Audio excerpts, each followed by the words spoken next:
Keçirik üçüncü obraza. Biz deyirik ki gün batmasın. Aslında günün çok önemi yok da siz hava qaralmasın. Bunu bir dənə yığırıq. Ha, bir də kipi.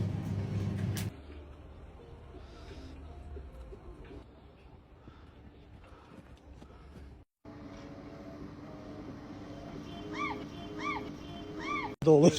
Cüzdeydi.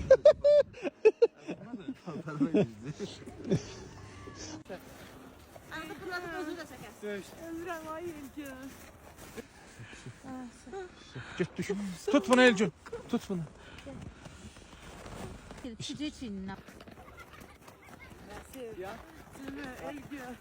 Uşaqlar, Allah əziyyətinizi bitirməsin.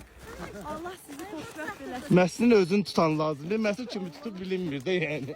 Video, bu nə video?